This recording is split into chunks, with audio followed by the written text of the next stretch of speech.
watching Channel Africa Conversations. And so for me, it was natural to stand up for what is right. But I really felt strongly, in the same way that I'm doing a call to action, I felt strongly about the value of capital markets to Nigeria unleashing its potential. And, I got to a point where people would say to me, oh, I hope you know that the National Security Advisor said to me, we like what you're doing, but, I hope you know that there are people who want who want to sponsor people to kill you. And I said to him, absolutely, he's an absolutely phenomenal man, very experienced. And I said to him, well, thank you for the information, but at least I'll be dying for something. Hello and welcome to Channel Africa Conversations. I'm your host, Peter Ndoro. And today we're in conversation with one of Africa's foremost financial minds, Dr. Arunma Oteh, a former treasurer of the World Bank, former Director General of Nigeria's Securities and Exchange Commission, and now an academic scholar at the University of Oxford. Her latest book, All Hands on Deck, Unleash Prosperity Through World-Class Capital Markets, has just won the 2025 BCA African Business Book of the Year Award, and for good reason. In this powerful blend of memoir, leadership guide, and economic blueprint, Dr. Oteh draws on more than 3 decades of global experience to show how capital markets, when transparent, inclusive, and well-governed, can drive sustainable development and lift entire nations out of poverty. From facing assassination threats herself whilst cleaning up Nigeria's financial markets to leading green finance innovation at the World Bank, this is a story of courage, character, and the urgent need to build financial systems that work for everyone, especially across Africa. She joins us to unpack the big ideas from the book, the reforms still unfinished, and the leadership Africa needs to create resilient economies. Dr. Oteh, thank you very much indeed for joining us on Channel Africa Conversations. Thank you very much. My dear brother, as I prefer to call you, I'm delighted to have this opportunity to have this conversation with you. I think the last time we spent time together was 2019, so it's been a while. I'm really delighted to have this opportunity. So congratulations on your book, All Hands on Deck, being announced as the BCA African Business Book of the Year 2025. I know that with nearly 400 pages, this must have been a labor of love. What does this recognition mean for you, for all the work that you've put in putting this book together? Thank you for describing it as a labor of love, because it's indeed a labor of love. Winning the BCA Africa 2025 Business Book of the Year for me is an incredible honor. More so because of the number of books that were considered, and particularly my other two, the first runner-up, Afronomics, and the second runner-up, Riding the Storm, which are books that I absolutely appreciate myself. So it's an incredible honor, and my deepest gratitude to the Business Council on Africa, BCA, to other sponsors and the judges for deeming All Hands on Deck the winner for 2025. We'll talk a lot more about the book shortly, but you were also named 2025 Forbes Woman Africa Changemaker of the Decade. I know that there's an award coming for you from Harvard later this year. How are you taking all of this in? For some of us on the outside looking in, we see this as due credit for a lifetime of service. What does it all mean to you to get all of this recognition? So I turned 60 in January, so there's something special about turning 60. So if I could turn 60 again, I would turn 60 every year. But I consider myself blessed and fortunate. I'm humbled by the recognition, and I would say all the opportunities that God has given me over the years, whether my upbringing and the blessing of the parent that my late parents, whether it's to have served in government in Nigeria, to serve globally in institutions that have had an impact on society. So I consider myself fortunate, and to then be given awards in honor of my work is absolutely the icing on the cake. But if I could turn 60 again, I will turn 60 next year, and the year after, and the year after, and the year after. So you're presenting All Hands on Deck in Nigeria in October, and this must feel in so many ways sort of a full circle moment. Why is it important for you to bring this book home? Well, first of all, everyone's saying to me, I need to present the book in Nigeria, and you know how Nigerians are. But more so, the context for what is my call to action to everyone in society to do their own bit to unleash the potential of society. The context is really Nigeria. So I share about the important influence of my upbringing in Nigeria. I share about being brought up by Nigerian parents, and people who've heard me speak know that I speak often about the value of Nigerian parenting. I think somebody needs to do a detailed research on it, because if you look around the world of people who've succeeded in business, in entertainment and sport, they always cite the Nigerian parenting as being a key success factor. So a few years back, I was in a speaking engagement with Anthony Joshua, a Google one, and he was like, "Auntie, you know what it is like, having Nigerian parents." So there's something, and I would expand that to say African parents, that we need to think about the value of how we parent in terms of what it does for society. So for me, the early foundations, the context to the things I've done, for me was important. The second is that I think that Nigeria kind of represents the example for other African countries, for developing countries, as to the plethora of opportunities that are yet to be harnessed. And so since the book focuses on how you leverage capital markets to unleash potential, having that context as Nigerian and sharing my experience as the CEO of the Nigerian Capital Market Regulator in laying the foundation for me is significant. So really being able to present the book at home for me is very significant. And what I'm doing is doing exactly what we did in Oxford. The Said Business School, University of Oxford, has a program called the Distinguished Speakers Series.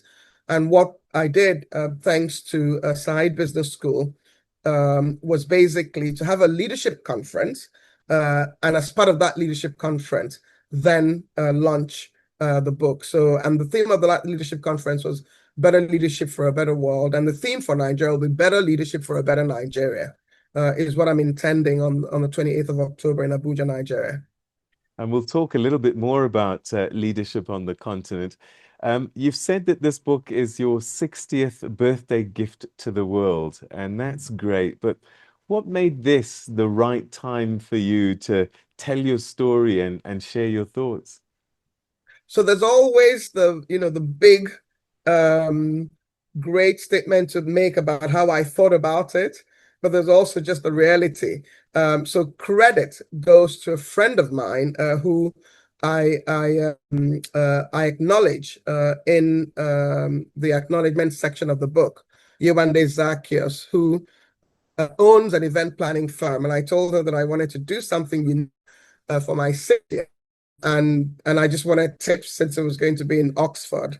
And she got her team and herself to give me tips first, and then when we finished, and this was at dinner, she then said to me, "Okay, what about the book?" And I said, "What book?" And I've been working on various manuscripts around the value of capital markets, around the value of development banks, around my experience as a woman from a village in Nigeria, whose parents were a village in Nigeria, and the opportunity that I had that led to me becoming the treasurer of the World Bank. So I've been writing various things, but I hadn't had a deadline that somebody had given me. And Yewande said to me, "It's your 60th. We've been looking to hear the story around your being in government, all of what you say about the value of capital markets, and that, she wants to see me be able to have a book for my birthday. And that birthed the idea of essentially making sure that I delivered this book for my birthday. But in reality, I think that it's a book that actually that is important for the times that we face. The world faces, in my view, and Peter, I'm sure you will agree with me, times that are just uncertain. The poverty levels are rising. Everyone is, focusing on their issues. Every country, the West and the East used to focus on Africa, and everybody's like, everybody, do your own bit, God for us all, is the attitude. So for me, I'm thinking, well, if people are focusing on their own issues, maybe it's a good time for us as Africa to be in the driver's seat around what it is that can make a difference for us as a continent. And I spent my life, working on capital markets. But what I know about capital markets is that we need to bring, it helps you raise money, but it also does more than help you raise money. It's a meritocracy. So the things that are better get the funding, not the ones that are not as good. You can create jobs. People can create wealth. Governments can build infrastructure. I mean, we have a continent where the estimate annually is about $100 billion to $200 billion that's required for us to fix infrastructure. You live in South Africa where we have the best infrastructure, but in most other countries, we don't have that infrastructure. We have almost 600 million people who have no access to electricity. The rest, the global average for the world is about 90% of people around the world have access to electricity. 57% of Africans don't have access to electricity. Yet we have wealth in terms of energy options, whether it's fossil fuel, whether it's solar, whether it's geothermal, whether it's hydro. I mean, we have so many sources. And the thing that's missing is really us focusing on what is that thing that brings it all together so that we can make a difference to society and truly build wealth for all, or translate the wealth that exists so that it works for everyone in the world. And so for me, it was the right time for me. I was turning 60. But also when I think about where the world is, when I think about the success we've had, and the fact that we're unwinding back some of that success because people are focusing on their own issues, or think they're focusing on their own issues. Because my view is that where one part of the world goes is where everybody goes. And so this, in a sense, all this brings it together as the right time for me to kind of have a call to action to say what's been missing is really focusing on an ambitious agenda for building world-class capital markets.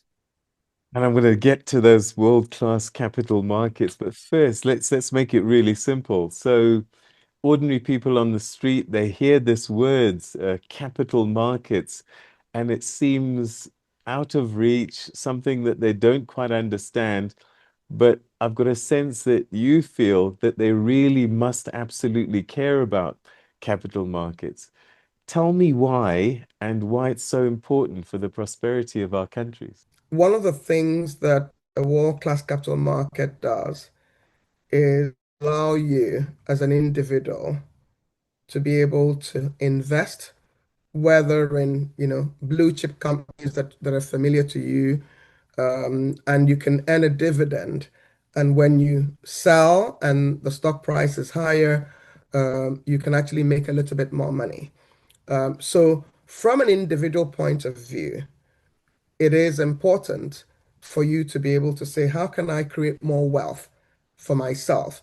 And, if you permit me, I can even share the example of I started, as a young child with parents who were not experts in finance. My parents were public servants. They didn't make very much money. They were middle-level public servants. My mother was a nurse, my father an engineer. And what they did was basically put aside some of their income and they used that to invest in companies like Unilever, Nestle, and others. And the dividends and capital gains were actually help them in paying for the education for my siblings and I. But I also talk about the value for businesses. So, if you want to set up a new business, you can depend on just the money that you have. Maybe your friends and family can lend you some money. But if you expand it, you can borrow money from a bank, but you can also have investors invest in your business. If you're a government, you can raise money for infrastructure. I mentioned earlier about the dearth of infrastructure in Africa. So whether it's an individual, whether it's a business, whether it's a government, the value of capital markets is very, very important. But I also talk in the book about the value of leadership, which I think is missing today in society. And I do believe, like John Maxwell, that everything rises and falls on leadership. And I talk about my experience in public leadership. I talk about some of because in general, I think African, the stereotype is for people to assume that all the learning we have should be from outside of the continent. And some of what I want to showcase is that there's a lot about us in Africa that the world can learn from, that we can also use to try and advance prosperity. So it's a book that I set out to write it for the ordinary person, and which is why there's a lot of storytelling. And it's not about, it's as good, it's as important a book about finance, about capital markets, as it is about the life of an African who has had the good fortune of having a career that has allowed me to contribute to society. So I think it's a bit, people tell me it's a much easier read than they assume when they get it.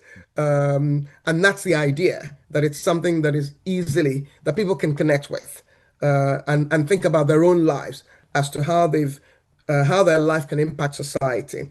But it's also about just helping people understand the value of finance and the value of capital markets and the value of leadership also in their lives. Is it then leadership that's the issue when we think about why we don't have that many world-class capital markets across the continent? Because we've got the brains, we've got the Dr. Otehs, we've got the Adesinas, we've got many Africans at the World Bank. You name it, they're there. So it's not intellectual capacity that's lacking. Why don't we have these world-class capital markets? What's holding us back? It's a very, very important question, and one that I must say I've asked myself, which is one of the reasons I actually put this book together. And part of it is it's a chicken and egg situation. A world-class capital market is the outcome of everything from having a safe environment for people to invest. And if there's a safe environment for people to invest, then they can invest and build the kinds of businesses, build the kinds of an economy that will be responsive to a world-class capital market. So, in a sense, for me, I think that that's why it was significant that I put the book together. That it's a call to action to focus on how do we, in a sense, unleash wealth, and particularly for Africa. And very early in the book, I talk about and I'm sure you've heard this, time and time again about the Africa's wealth. I mean, 90% of the world's known reserves of platinum, group of metals, is found in Africa. 75% of the world's diamonds by value is found in Africa. 80% of the world's manganese, 70% of phosphates, 80% of coltan, 40% of gold, 60% of cobalt, 40% of chromium, vast deposits of uranium, of bauxite, of copper, of iron, of lithium, zinc, and lead. So whether it's the economy of the past or the sustainable future, clean energy future of the future, Africa has the wealth. And so the question is, how does Africa at the same time have the highest level of poverty? I mean, 70% of the world's poor described, extreme poor, described on people living on approximately less than $2 a day live in Africa.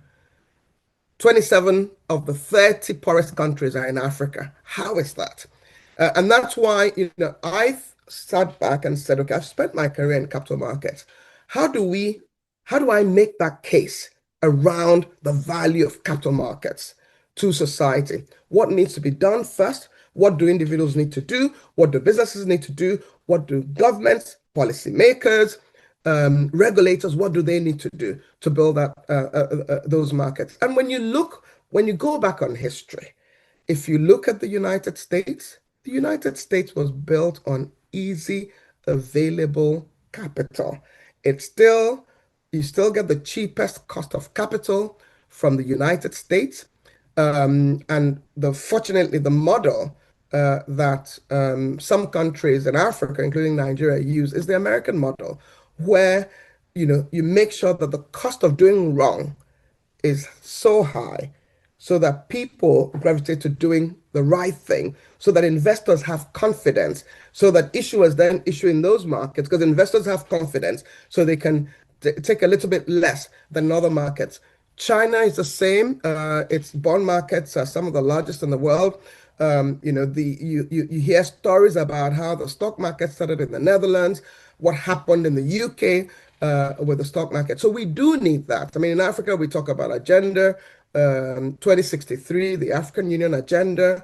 So we need to start taking practical steps.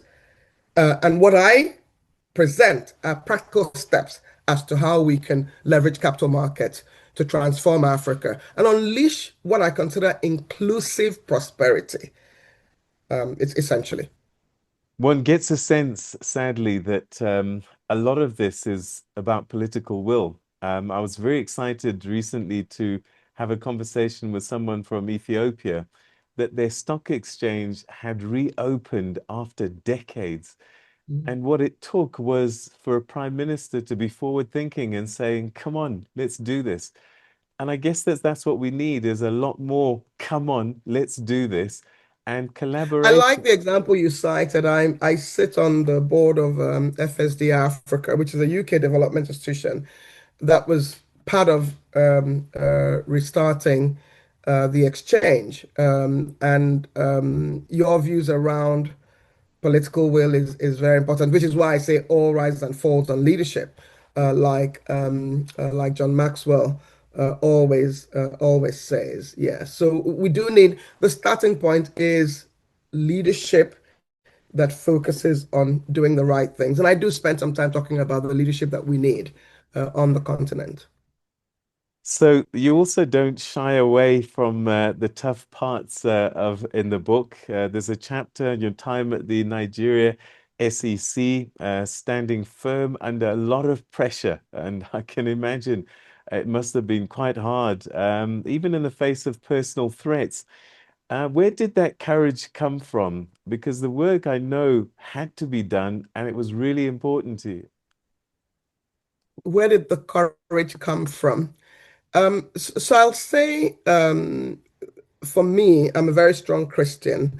And if you've got faith, it allows you to focus on what you need to do without worrying about what, in a sense, could be the cost. So I consider courage as the accepting the cost, the potential cost of those who may not like what you want to do in this context, and still getting along and doing it. So if you've got faith, you kind of feel like, okay, if you do your own bit, God will help you in the rest of it. But I also have parents who taught my siblings and I that doing the right thing is the only option. You shouldn't do things that are exigent. You should do things that are the right thing. And if you're the only one standing and doing the right thing, that's fine. So I grew up, it was also my upbringing. And I saw from example, what my mother and father did in their situations. And so for me, it was natural to stand up for what is right. But I really felt strongly, in the same way that I'm doing a call to action, I felt strongly about the value of capital markets to Nigeria unleashing its potential. And, I got to a point where people would say to me, oh, I hope you know that the National Security Advisor said to me, we like what you're doing, but, I hope you know that there are people who want to sponsor people to kill you. And I said to him, absolutely, he's an absolutely phenomenal man, very experienced. And I said to him, well, thank you for the information, but at least I'll be dying for something.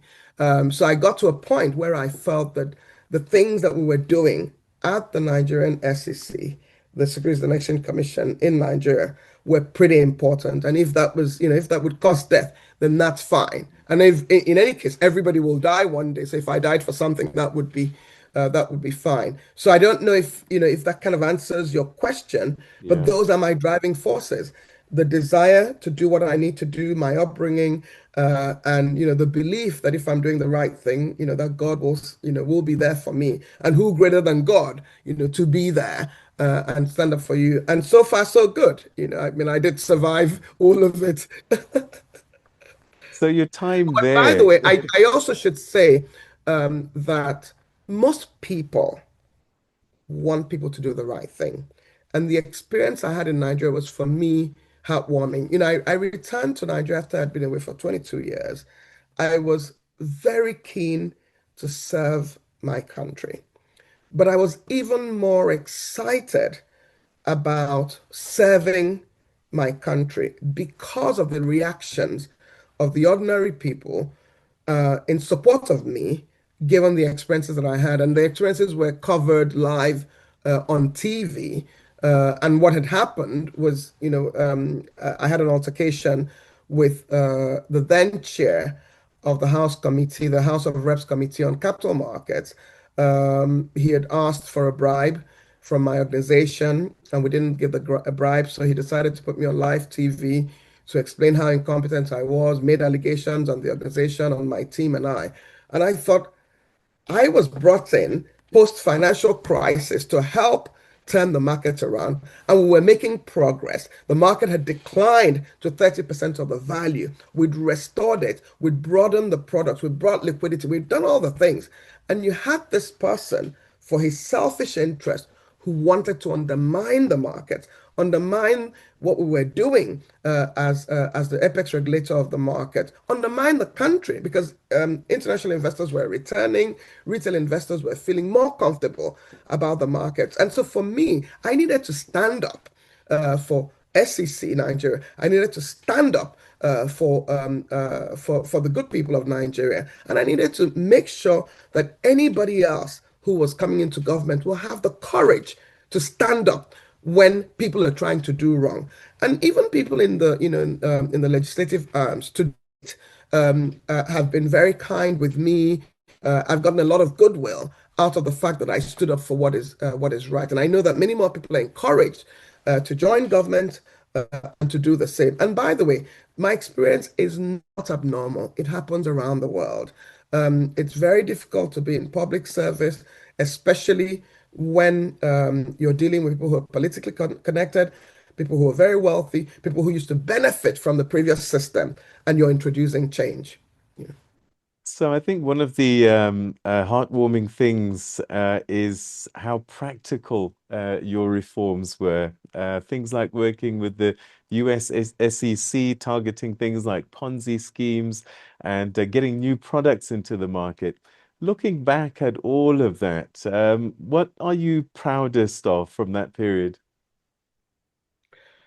It's a hard question, because there's a lot that my colleagues and I did. And for me, I think was just restoring confidence post-crisis. And the evidence of restoring confidence post-crisis was, as I said, retail investors who thought they had been scammed of their monies were returning to the market, because we had initiatives that made sure that if people were wrongfully scammed of their monies, that those monies were returned. So for me, that was significant. It was significant that we had portfolio flows, we had investments returned to Nigeria. We were admitted to the MSCI, the Morgan Stanley Global Equities Index. We were admitted at the time to, I think Bloomberg has bought over, it was the JP Morgan Global Bond Index. So there were real indices that indicated that the reforms that we were leading in Nigeria were making a difference. So for me, that's one. The second was the bad eggs were exiting the market. I mean, people who thought they could profit by scamming people knew that a new sheriff was in town, as some of them said, and they were exiting the market. For me, the third is one that I find very, that's very important to me, which is, the importance of learning and teaching young people. So, the impact of our financial literacy programs across board were phenomenal. The SEC, even pre my time, SEC Nigeria had always had what we call the Catch Them Young program. So we had programs for young people in primary schools and secondary schools, but also in universities. And we had this national quiz competition for young people where the schools in the states, compete. Then there's a regional competition, and then there's an annual competition. And I mentioned this because many years later, this was probably about 4 years ago or 5 years ago, I got a LinkedIn invite from a young woman, which I accepted. And when we connected, she wrote me and said, "Oh, do you know that I was the head of the team from Ekiti State that won the national prize for the quiz competition, the financial literacy quiz competition." And it was amazing. She actually sent me a picture of she and her team with us taking the picture. But what was even more phenomenal is this woman had gone on to work for a research institution. 2 years ago, she wrote me again to say, "Guess what? I followed your path. I'm now at Harvard Business School," and she recently graduated, and she now works for Morgan Stanley. So it's to see the kinds of impact that you have that go beyond, and that's why I say, finance is about life. Teaching people about finance goes beyond, just them managing their money. It's also teaching them a way of life, the idea of being disciplined, and not using all of your benefits for today, but investing in the future so that you can enjoy your benefit for a long period of time. So it's a mix of a variety of things. It's the impact on the economy of the reforms. It's that more businesses are now listed on the Nigerian stock market. It's also that we were able to give licenses to two new exchanges, and one that is an example for the rest of the world. I talk often about FMDQ, where the Financial Market Dealers Association came to the Nigerian Securities and Exchange Commission and sought regulation. It's unusual for players in the market to come and seek regulation. And usually the capital market regulators around the world, we get together often and share ideas about what's working. And that the meeting in 2013 where I shared the fact that FMDQ had gotten a license, the Financial Market Dealers Association had come to us seeking a license. In the break time, I felt like a medical doctor on consultation because everybody from all the markets were coming to us and saying, "How did you do this? We want to do that." So the fact that we became an example for the entire world is also something that I have great pride in. So these are some of the examples, but it was phenomenal to be able to serve in that role at a time that was most critical and to lay a foundation for a market that I hope will live up to expectations and truly be a world-class capital market. I think you've partly answered my next question, actually. And it's about financial literacy. And I know that this is something that takes you back to your childhood and your parents yet again, because this is something that was introduced to you as a young girl. Why does financial literacy matter so much? We talk about literacy, and yet, whilst we have adults who are literate in the normal sense, there is also a lot of financial illiteracy in terms of adults. Tell me about why it's important for all of us to be financially literate and start them young. Okay. Well, first of all, I probably, it's my own experience and my lived experience. So, as you were hinting, at age 8, my father used to make me read the annual reports of those blue chip companies that he and my mother had invested in. And at the time, as a young child, I thought after dinner, Dad, how? Why would you, make me read those, at the time, large annual report I would receive in the mail? But I think it's, driven who I've become. And in fact, I always joke that my father wanted me to be an engineer, but I had a career in finance because he started the career in finance having me read those annual reports after dinner. I do feel that finance skills are life skills. As I mentioned earlier, the discipline that comes from having a budget, saving, and investing. And this is a case I make. It doesn't matter whether you're a millionaire. I always say, whether you make if you make $100 or you make $1 million, if you can't save when you make $100, you're unlikely to save when you're making $1 million. So that discipline in managing your life is also something that financial literacy does. But if I was advising the president, I would say, some of the skills you need for people are digital literacy, financial literacy, because of what it does for the individual, but what it does for bringing resources, domestic resources that you can use to transform a nation. So people can build wealth for themselves, but they can help a nation build wealth for everybody. And as I said, it's a life skill. So there's more that you learn from learning about finance for how to manage your life in a way that is fulfilling for a lifetime. And concepts like compound interest, which Peter, you're familiar with, and the time value of money around, if you invest today, you'll make much more money than if you invested later. The concepts around, how you manage issues around inflation, the value of owning a house, and how you can then use it as a collateral for future business.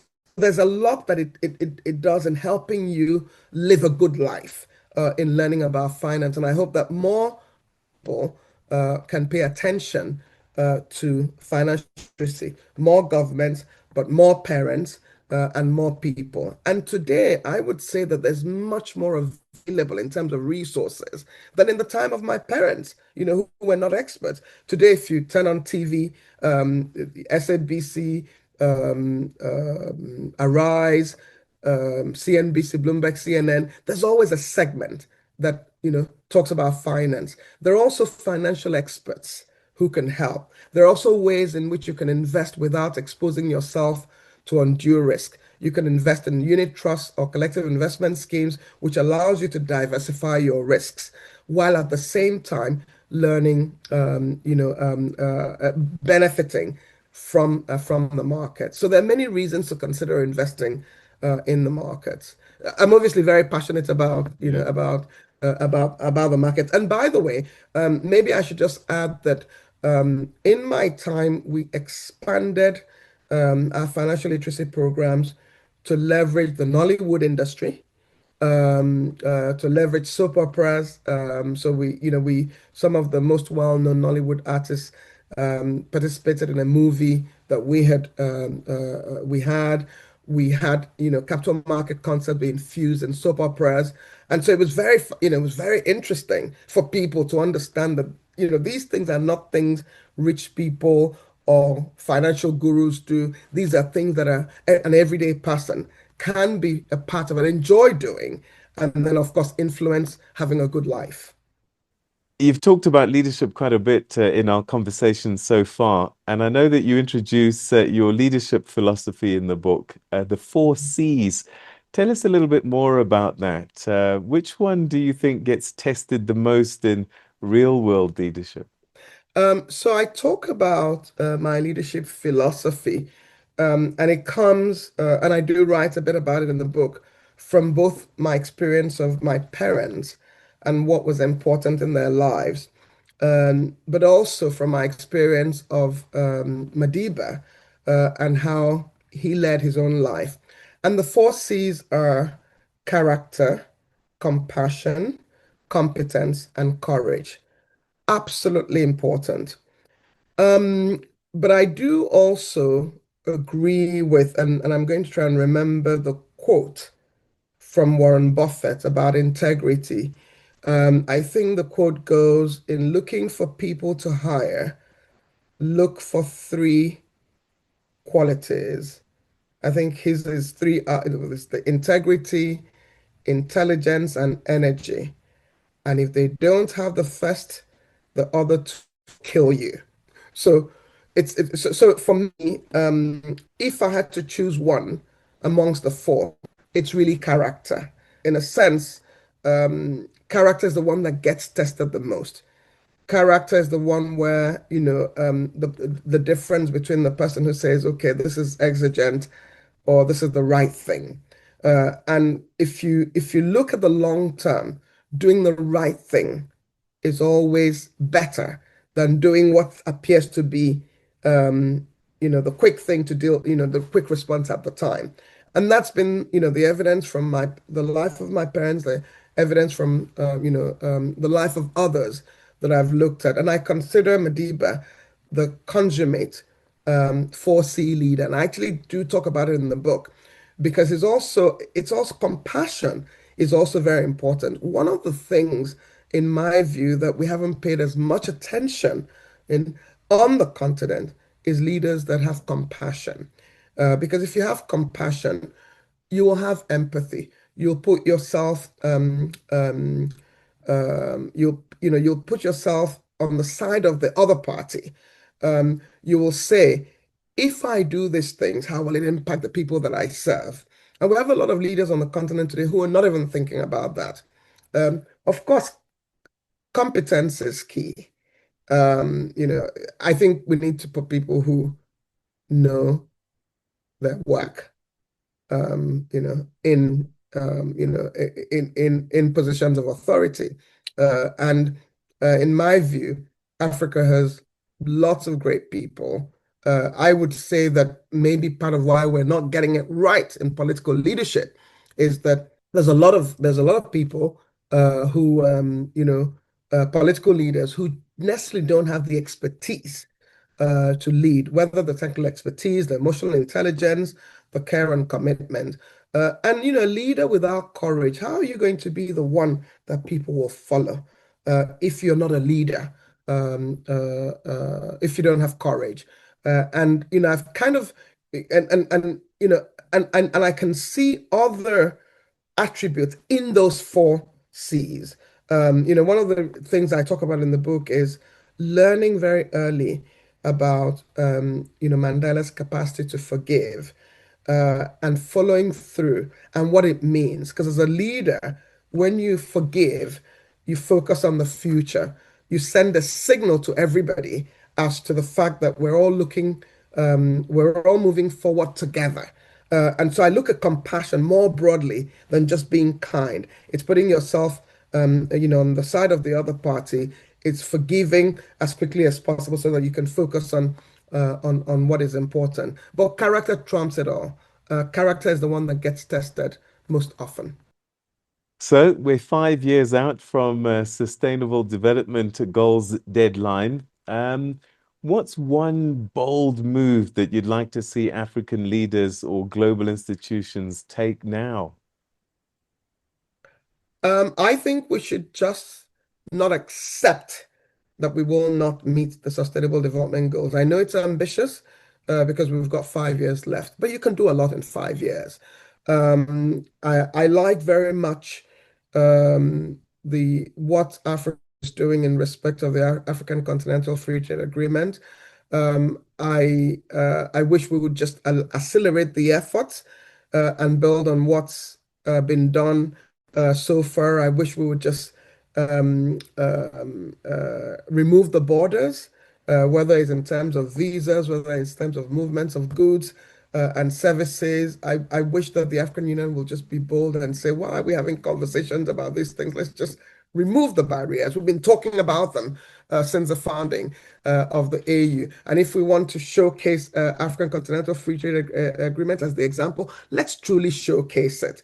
And you know, before we started this conversation, I told you that I was at the Afri-Exim Bank annual meetings. It's phenomenal, the leadership that Professor Rama has shown. They've done a number of amazing things. They've built a world-class hospital because they want to have African medical centers of excellence around Africa so that Africans can seek medical care in Africa that is world class.